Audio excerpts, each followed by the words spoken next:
Hello दोस्तों, काया माया का अब शानदार सफर शुरू हो चुका है और हम अपने एक और साथी के पास पहुंच चुके हैं जिनका नाम है अन्विता।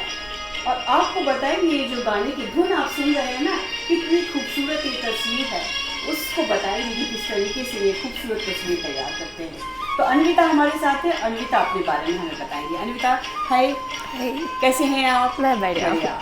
काया माया में आपका हम स्वागत करते हैं। और जैसा कि हम देख रहे हैं कि आप भी एक बहुत बढ़िया आर्टिस्ट हैं और एक तस्वीर भी आप बना रही हैं। पहले तो ये जानेंगे कि तस्वीर किस चीज़ की बना? ये गोल्डन टेम्पल है। गोल्डन टेम्पल, वो बहुत खूबसूरत, मतलब भारत की एक जानी मानी जगह जिसको देख के अभिभूत हो जाते हैं वहाँ जाने के बाद जो भी वहाँ पहुँचता है। तो अन्विता, आप हमारे शो में जिसका नाम है काया माया, हम आपसे पूछेंगे कि यदि आप अपने आप को डिस्क्राइब करना चाहेंगी तो कैसे करेंगी? मैं खुद को एक काफ़ी पैशनेट इंसान कहना चाहूँगी, क्योंकि भलाई मुझे जो चीज़ ना भी आती हो, लेकिन अगर मुझे कोई कह दे कि तुम्हें करना है, तो मुझे चाहे उसमें कितनी भी मुश्किल हो, मैं एंड में वो चीज़ कर ही लूँगी। अच्छा। चाहे वो पढ़ाई हो, चाहे वो पेंटिंग हो।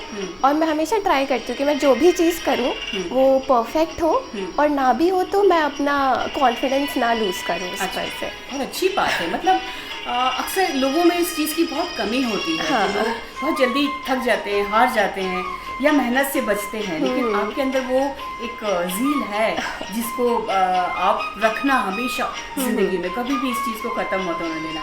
तो वैसे तो आप अभी बहुत छोटी, सपने तो बहुत सारे होंगे आपके। क्या सपने देख रहे हैं आप अभी इस समय? बचपन से वैसे तो ये था कि पेंटिंग ही करना है, बट फिर जैसे मैं थोड़ी ज़्यादा वो आया तो मुझे पता चला कि पेंटिंग मैं तब करती हूँ जब मुझे स्ट्रेस से फ्री होना होता है। अच्छा। तो मेरा यही है कि ये चीज़ अगर मुझे अच्छा फील कराती है तो मैं लाइफ में इसी में आगे बढ़ूँ। तो मेरा अभी ये है कि मेरा स्कूल अभी ख़त्म हुआ है, तो मेरा ये है कि मैं पेंटिंग ही अपना आगे बढ़ाऊँगी। अच्छा। और चाहे मैं जो भी करूँ लाइफ में, मेरा हमेशा ये रहेगा कि एक मेरा गैलरी हो और मैं हमेशा इस चीज़ को कंटिन्यू रखूँ। अच्छा, क्योंकि हम ये देखते हैं कि जो एक आर्टिस्ट होता है, एक कलाकार होता है, उसको जब जीवन जीने की बात होती है तो वो थोड़ा सा कठिन होता है, इतना आसान नहीं होता है। वो मतलब कलाकार को ज़िंदगी जीना, सिर्फ उसके आधार पे जीना। तो क्या आपको सच्चाई मालूम है हाँ कि जी। कलाकार के लिए बहुत कठिनाइयों से गुजरना होता है, तो उसको कैसे फाइट करेंगे आप? सेफ साइड असली दुनिया में तो यही है। हाँ। कि मैंने जैसे कहा कि मैं हमेशा इसको कंटिन्यू करूँगी कि मेरी एक गैलरी होगी। जी। उसके लिए मैंने ये सोचा है कि मैं आर्ट डायरेक्शन में अपना फील्ड आगे बढ़ाऊँगी, क्योंकि मेरे घर पे थोड़ा बैकग्राउंड वैसे है। पापा भी थिएटर करते हैं। अच्छा। और मेरी बहन भी अभी उसी में कोर्स कर रही है। तो मैं मेरे को आर्ट डायरेक्शन की तरफ जाना है, तो मैं उस साइड से चलूँगी कि हमेशा मेरे पास एक ऑप्शन हो। लेकिन इसको मैं छोड़ूंगी नहीं, क्योंकि मुझे पता है कि ये भी काफ़ी कुछ मुझे दिला सकता नहीं, है बिल्कुल। लाइफ में। मतलब जो व्यक्ति इसके लिए एक अंदर से एक जो कहते हैं ना कि पूरी तरीके से इसमें इन्वॉल्व हो जाता है, तो वो एक अलग कलाकार बनता है। और एक अलग कलाकार होते हैं जो शौकिया तौर पे काम करते हैं। ये दोनों में फ़र्क तो होता है। लेकिन जैसे आपने कहा कि इसके अलावा एक और ऑप्शन आपके पास सदैव रहेगा, तो वो ऑप्शन क्या होगा?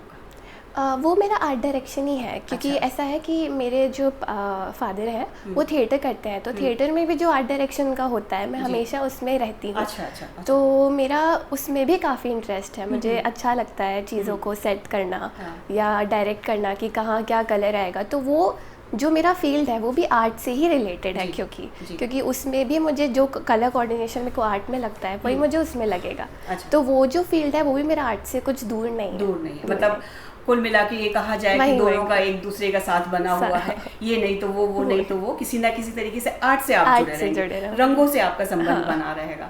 तो ऐसा कोई लम्हा अभी तक आपकी ज़िंदगी में, जैसे आपने कहा कि आपका फैमिली बैकग्राउंड कला से जुड़ा हुआ है, तो कोई ऐसा लम्हा, कोई ऐसे बड़े कलाकार से आपका मिलना हुआ हो, या जिस कलाकार को आप पसंद करते हो वो आपके सामने आ गया हो, ऐसा कोई लम्हा आपको अभी तक आया है सामने, या ख्वाहिश है कि कभी भगवान करे वो दिन आए कि मैं इससे मिलूं?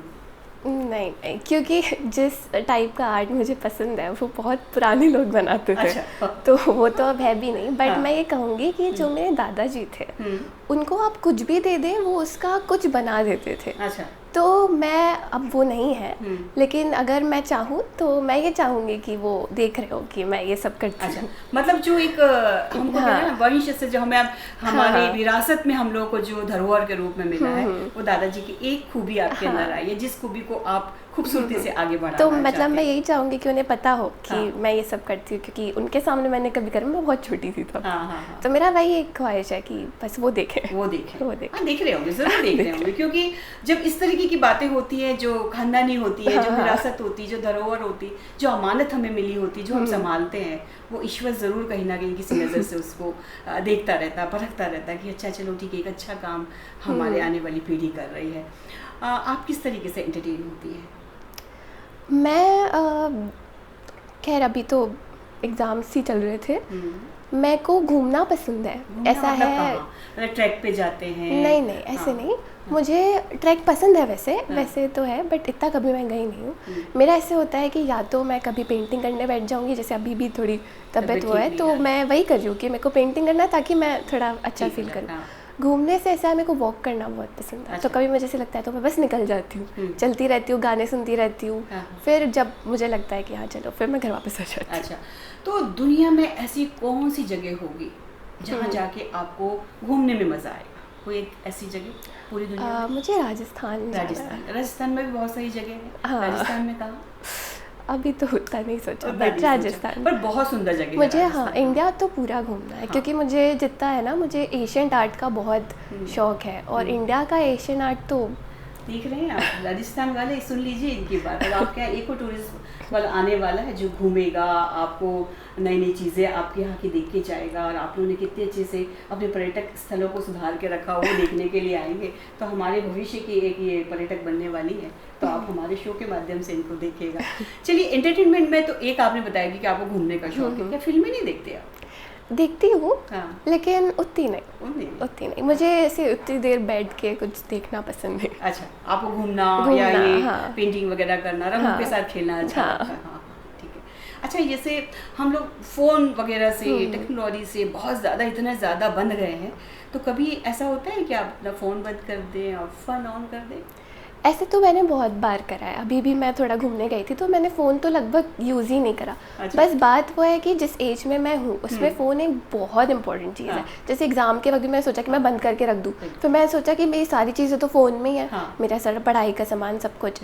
बस वो है कि पढ़ाई का बंद करके मैं नेटफ्लिक्स ना खोल लूँ। वही एक चीज़ ध्यान रखने की है कि हम टेक्नोलॉजी से दुश्मनी नहीं कर सकते, लेकिन उसको उतना ही दोस्त बनाएं जिससे वो हमारी मन की शांति न छीन पाए। अच्छा, अब एक चीज़ होती है काम करना, एक चीज़ होती है प्लेजर के लिए काम करना। हम कहते हैं जब हम आनंद के लिए काम करते हैं तो हमें उसके जो बाय प्रोडक्ट होते हैं वो खुशी और पैसा दोनों मिलते हैं, लेकिन जब हम सिर्फ खुशी के लिए काम करते हैं तो कुछ और मिलता है, बाय प्रोडक्ट नहीं होते हैं उसके।